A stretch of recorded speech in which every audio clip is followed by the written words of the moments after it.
계속해서 복음이 팽창되어가는 과정을 기록을 하고 있는 거죠. 마가다락방, 예루살렘, 그리고 올라가서 사마리아. 이제 어디까지 올라갔냐면 요 다메섹까지 올라갔어요. 다메섹. 이 다메섹은 사실은 사울이라고 하는 청년이 예수 믿는 사람들을 잡으러 가다가 거기서 성령께서 그를 장악하시죠. 그리고 다시 내려와서 다메섹에 들어가서 복음 전하고, 이제 사울은 거기서 잠깐 침묵을 해요. 그리고 베드로가 다시 이제 등장을 하게 되는데, 이렇게 내려와서 이렇게 룻다, 여러분들이 앉은 거 들어보면 룻다, 이렇게 요빠, 그리고 이렇게 쭉 올라가요. 그래서 어제는 어디까지 공부를 했냐면, 여기는 이렇게 올라가면 요빠한테 다시 이렇게 와서 이렇게 다메섹에서 다시 올라가요. 그럼 거기가 이렇게 올라가면 가이사라라고 하는 곳입니다. 가이사라. 가이사라는 성경에 2번 나와요. 이제 13장에 나오는 가이사라는 가이사라 빌립보입니다. 거기는 이쪽으로 올라가서 소아시아. 지금 우리가 말하고 있는 이 가이사라는 다메섹에서 쭉 올라가요. 그러니까 여기가 다소의 고향이고 여기가 다메섹이라면 바로 밑에가 가이사라입니다. 그러니까 우리가 대충 설명을 했는데 이거를 복음의 팽창이라고 그래요. 하나님의 나라가 확장되어 가고 복음이 팽창되어 가는 과정에는 꼭 하나님이 2가지 수단을 쓰신다 그랬어요. 하나는 사건, 하나는 사람이다. 하나님이 일하시는 과정에는 항상 어떤 이벤트가 일어나요. 그 사건이 꼭 내 마음에 맞지는 않아요. 어떤 때는 전혀 예상하지 못했던 그런 사건들. 그래서 그 사건이 우리에게 마음에 들든 안 들든 손해가 되든 손해가 되지 않든 우리 하나님의 관점에서 봐야 돼요. 그것이 무슨 누구의 죄라든지 누구의 잘못이 아니고 거기에는 반드시 하나님의 의도한 하나님의 목적이 있는 거예요. 그러니까 사람의 관점으로 보고 그거를 왈가왈부하면 절대로 하나님의 뜻을 발견할 수가 없어요. 이렇든 저렇든 그 속에는 궁극적인 하나님의 의도가 있는 거예요. 거기에 또 누가 등장을 하냐? 하나님이 예비하신 사람. 그 누구냐? 바나바라고 하는 사람이에요. 바나바 한 사람 때문에 그 지역에 예수 믿는 사람들이 굉장히 많아졌고요. 또 사실은 구장 사건 이후에 사울이라고 하는 청년이 자기 고향 다소로 가서 지금 거기서 이제 침묵하고 있는데, 그때 가이사라에 있던 바나바가 다소로 가요. 그리고 다소에 가서 숨어 있던, 무서워서 숨은 건 아니지만 침묵하고 있던 사울을 데리고 와요. 그리고 그와 함께 사역을 가이사라에서 하게 됩니다. 그러니까 점점 더 확장되어 가요. 거기까지고요. 이제 다시 무대가 어디로 오냐면 예루살렘으로 내려옵니다. 한참 지나서 12장 1절, 그때에 헤로드 왕이 손을 들어 교회 중 몇 사람을 해하려 하여 요한의 형제 야고보, 이거 사도입니다. 야고보라는 이름이 여럿이 나와요. 예수님의 동생 야고보도 알페오의 형제 야고보 아들 야고보 여럿이 나오는데, 여기 야고보는 요한의 형제 야고보라 분명히 밝혔어요. 이게 사도 야고보입니다. 그러니까 예수님의 제자 중에 첫 번째 순교자가 나온 거예요. 첫 번째. 우리 그거 기억하시잖아요. 예수님께서 공생애를 하실 때, 사역하실 때 보면 항상 중요한 시점에서 3사람을 항상 데리고 가요. 야고보, 베드로, 요한. 베드로, 야고보, 요한.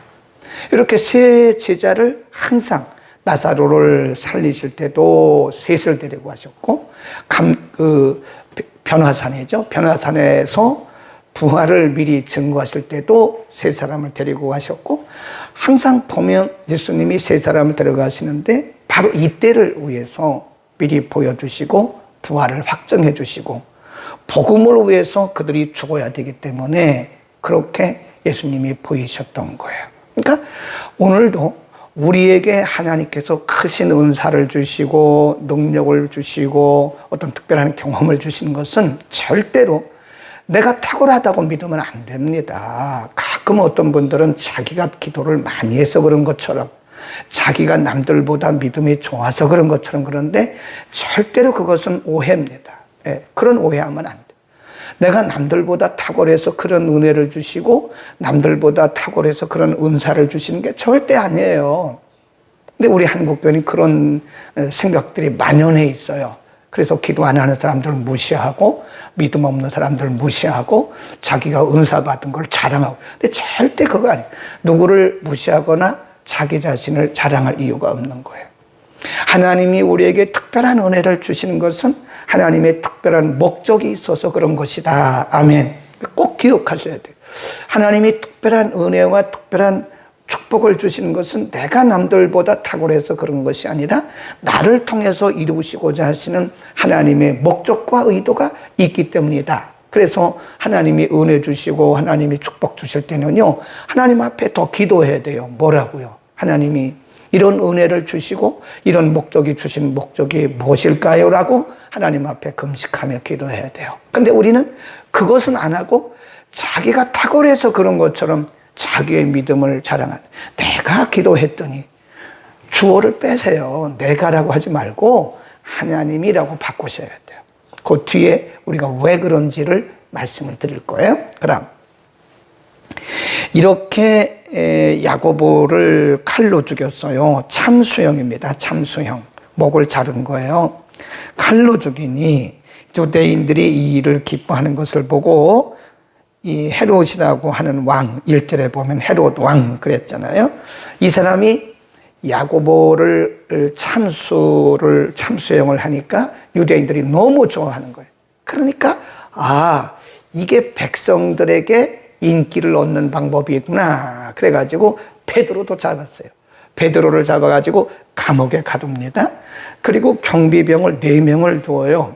경비병 4명이 베드로를 지키는 거예요. 베드로 손과 발을 다 묶었어요. 손도 묶고 발을 쇠사슬로 묶어가지고 착고에 딱 쳤다고요. 근데 갑자기 호련히, 거기 보세요. 호련히 7절입니다. 네. 6절 헤롯이 잡아내려고 하는 그 전날 밤에, 거기다 줄긋습니다. 그 전날 밤에 7절 호련히 이런 부분에 줄을 그으셔야죠.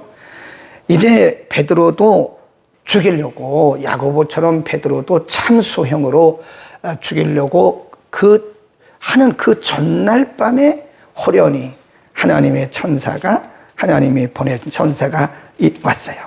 그리고 천사가 말하기를 빨리 띠를 띠고 준비를 하고 신을 신으라.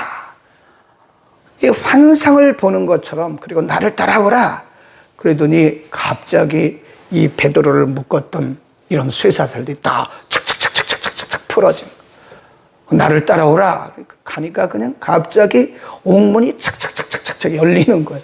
그러니까 베드로도 이것이 뭐라 그래요? 환상을 보는가 그래요. 9절. 베드로가 나와서 따라갈새 천사의 하는 것이 참인 줄 알지 못하고 환상을 보는가 하니라. 이래요. 하나님이 급하실 때는요, 이렇습니다. 이게 기적인 거예요. 네. 하나님이 급하실 때는 반드시 기적을 베푸십니다. 내일이면 베드로가 이제 곧 참수를 당해야 돼요. 헤롯에 의해서. 하나님이 그냥 두시겠습니까? 아니, 베드로를 통해서 앞으로 할 일이 굉장히 많은데 지금 여기서 베드로를 그냥 두시겠어요? 그러니까 하나님이 천사를 급하신 거예요. 지금도 하나님이 원하시면 천사를 급하셔요. 그러니까 베드로도 그게 이해가 안 가는 거죠. 이거 내가 지금 환상을 보는 거야? 아니, 묶었던 이 쇠사들이 착착착착 풀어지는 거. 발을 묶었던 그 착고들이 콱콱 풀어지는 거. 그리고 옥문이 착착착 열리는 거. 몇 명이 지키고 있어요? 4명이 지키고 있어요. 이 사람들도 몰라요, 어떻게 된 건지. 그래, 베드로가 거기서 나와가지고 그 기도하는 곳으로 갑니다. 11절, 거기 보세요. 3절 먼저 보고 가고요. 유대인들이 이 기뻐하는 것을 보고 베드로도 잡으려 할 때는 무교절이라. 5절 먼저 시작. 이에 베드로는 옥에 갇혔고 교회는 그를 위하여 그렇지. 이제 막 기도하고 있는 거예요. 베드로를 위해서. 베드로가 옥에 갇히니까 베드로를 위해서 막 기도해요. 그래서 천사가 와서 베드로를 기적적으로 끌어낸 다음에 베드로가 환상 보는 거 하다가 실제네. 그리고 성도들이 기도하는 그 집으로 간 거예요. 문을 탁탁탁탁 두드리니까 계집아이 하나가 로데라고 하는 계집아이가 나와가지고 읽어보니까 베드로가 온 거예요. 베드로 사도가. 아니 베드로 사도가 감옥에 갇혀가지고 우리가 그 감옥에 있는 베드로가 어떻게 나오기를 아마 기도했겠죠. 아니 옥에 갇힌 베드로가 그게 로데라고 하는 계집아이가 빨리 뛰어들어가가지고 그 안에 있는 어른들에게 말했어요. 베드로 사도가 오셨습니다. 베드로 사도가 오셨습니다. 그러면 정말 기도했다면 뭐라 그러죠? 할렐루야. 하나님이 우리 기도 응답하셨구나. 이렇게 말해야 되는데 거기 보세요. 뭐라고 말했나요? 15절 시작. 저희가 말하되 네가 미쳤다. 그래. 네가 미쳤다. 하나 계집아이는 힘써 말하되 참말이라 하니 저희가 말하되 그러면 그의 천사겠구나. 이게 우리의 모습이에요. 기도는 기도고 응답은 응답인 거예요. 그게 뭐 기도한다고 그거 될까? 이런 생각을 하는 거죠. 얼마나 모순덩어리입니까? 지금 거기에 있는 성령 충만한 사람들도 모순덩어리인 거예요. 아니 베드로를 위해서 기도했으면 베드로가 나왔다는데 할렐루야 아멘 그래야 되지. 무슨 그럴 수가 있어? 그러면 그럴 일이 있을 수 있어? 야, 너 미친 거 아니야? 말을 해도 말이에요. 우리하고 똑같이 얘기해요. 너 미친 거 아니야? 어떻게 그런 일이 있을 수가 있어? 베드로가 지금 감옥에 있는데 무슨 우리가 기도는 했지만 그런 일이 있을 수 있어? 너 미친 거 아니야? 그러면 베드로가 아니고 내가 헛것을 본 거야, 헛것. 헛것이 뭐냐? 베드로의 천사를 본 거야. 이렇게 말한다니까요. 이게 모순이라는 거예요. 인간이기 때문에 그런 모순적인 반응들을 많이 합니다. 오늘도 우리가 병 낫기를 기도했으면요. 낫은 줄 믿어야죠. 그런데 그럴 병원에 가야지, 의사가 해야지. 그게 뭐 기도한다고 낫는 거야? 이렇게 생각하는 거예요. 네. 왜 그렇게? 그게 우리의 모순입니다. 우리가 인간이기 때문에 그런 모순적인 일. 옛날에 어떤 집사님이 금요일날 기도하러 오셨더라고요. 근데 마침 그 가정이 이제 전세를 놓고 나가야 되는데 자신들이 들어갈 집은 구했는데 이 집이 안 나간 거예요. 그래서 이 집이 나가기를 위해서 기도하는 거예요. 금요일날 기도하고 나가면서 하는 얘기가 제가 들었어요. 그게 안 잊혀져요. 그 집사님이 한 얘기가 이게 기도한다고 나가나? 그러더라니까요. 기도했으면 예수님 뭐라고 그랬어요? 너희가 믿음으로 기도했으면 그 받은 줄로 믿으라고. 예수님 분명히 그랬잖아요. 믿음으로 구한 것은 받은 줄로 믿어라. 아직 때는 아니지만 하나님의 때에 하나님께서 응답하실 것을 믿어야지. 근데 우리는 그렇지 않다는 게 똑같아요. 그 사람들이나 우리나 똑같아요. 야, 너 미쳤지? 지금 베드로가 감옥에 있는데 그런 일이 있을 수 있어? 너 헛것 봤지? 그런 얘기를 해요. 사실입니다. 우리의 믿음을 한층 더 우리는 업그레이드 해야 돼요. 우리가 기도했으면 믿으세요. 아멘. 그리고 의심하지 마세요. 자꾸 확인하지 마세요. 하나님의 때가 되면 하나님 반드시 역사하실 것입니다. 아멘. 그렇게 해서 이제 베드로가 그 집에 들어가 17절 베드로가 저희에게 손짓하여 종용하게 하고 주께서 자기를 이끌어 옥에서 나오게 하신 일을 말하고 야고보와 형제들에게 이 말을 전하라 하고 떠나 다른 곳으로 가니라. 베드로가 어디로 간지 모른다고요.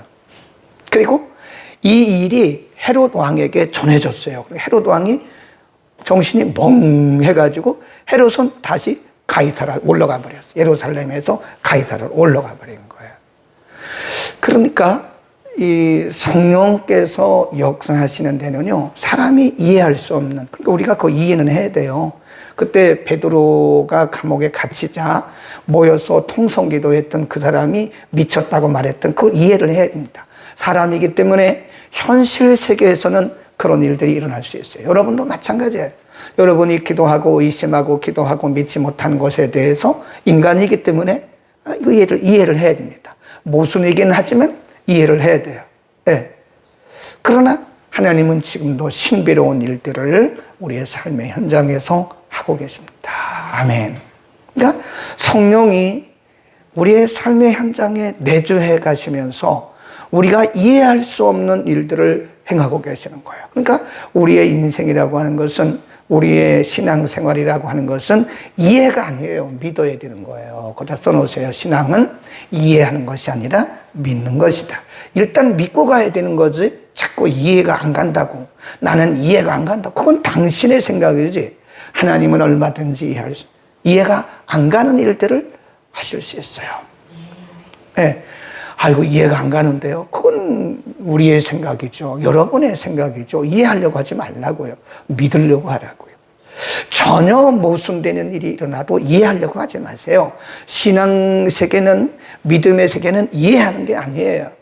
믿음으로 가야 돼요. 전혀 이해할 수 없는 일들이 우리의 삶의 현장 가운데 일어납니다. 그러니 헤롯이 얼마나 참 마음이 허했겠어요. 이야, 이건 내일 아침에 내가 이거 끌어내서 죽이려고 그러는데 와서 그 경비병들이 말하기를 어떻게 된 일인지는 모르겠는데 베드로가 사라졌어요. 그렇게 말했을 때 헤롯이 얼마나 참 허했겠어요. 그런 일들이 지금도 일어나요. 그럼 20절, 헤롯이 두로와 시돈 사람들을 대단히 노여하나 저희 지방이 왕국에서 나는 양식을 쓰는 고로 일심으로 그에게 나와 왕의 침소 맡은 신하 블라스도를 친하여 화목하기를 정한지라. 21 시작. 헤롯이 나를 가여 왕복을 입고 위에 앉아 백성을 효요한데 백성들이 크게 부르되 이것은 신의 소리요 사람의 소리는 아니라. 효요했단 말은 백성들의 마음들을 다 이렇게 훔쳐갔다는 얘기예요. 백성들을 이렇게 좋게 말하면 강권이고 나쁘게 말하면 강압적으로 말했다는 거예요. 그러니까 백성들이 헤롯에게 박수를 막 치면서 우리는 당신의 지휘 아래서, 우리는 당신의 리더십 아래서 참 우리는 행복한, 강제로 하는 소리죠. 우리는 행복한 사람들이고 우리는 당신 덕에 살고 있습니다. 이런 말을 하면 안 된다는 거예요. 그 뒤에 보세요. 그래서 23절에 보면 헤롯이 영광을 하나님께 돌리지 아니하는 고로 주의 사자가 곧 친히 충이 먹어 죽었다. 하나님의 사자가 헤롯을 쳤어요. 그러니까 벌레 먹어 죽었어요. 여러분, 우리는 어떤 경우도 내가 영광 받으면 안 됩니다. 큰일 납니다.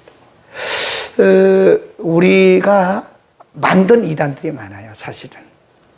혹시 여러분 주변에 능력이 나타나고 기적이 나타나거든 누구만 봐야 돼요? 아, 하나님이 하셨구나. 하나님이 하셨구나. 이렇게 생각해야지 어떤 사람을 향해서 막 환호하고 그러면 안 됩니다. 그 사람은 사람이지 그를 통해서 일하신 하나님. 그래서 우리는 그거를 영어로 뭐라 그러냐면 to God, 하나님께만, to God all the glory, 하나님께만 영광을 돌려라. 또 to God be the glory, 하나님께만 영광이 있을지어다. 이렇게 말을 해야 되는 거예요. 네, 필요 이상으로 기도하겠습니다. 거룩하신 우리 아버지, 오늘도 예루살렘에서 일어났던 일들을 통해서 지금도 역사하시는 성령의 역사들을 우리가 잠시 상고했습니다. 있을 수 없는 일들이 지금도 성령님 역사하시는 세계에서는 일어나고 있음을 우리는 인정하고 믿습니다. 거룩하신 아버지, 사람은 죽이고 사람은 감옥에 가두어도 복음은 결코 포기되지 아니하고 복음은 결코 매이지 않은 것을 오늘 우리가 상고했습니다. 헤롯이 하나님께 영광을 돌리지 아니하므로 사자가 그를 치매 충이 먹어 그가 죽었다고 성경은 기록하고 있습니다. 거룩하신 아버지, 우리에게 언제나 하나님께 영광 돌리는, 하나님이 우리를 쓰실 때도 내가 남들보다 탁월해서 그런 것이 아니라 하나님의 목적이 있으셔서 쓰심을 믿고 언제나 겸손하게 하옵소서. 우리 모두가 끝까지 쓰임받는 믿음의 사람들이 되게 하옵소서. 예수 그리스도의 이름으로 기도드립니다.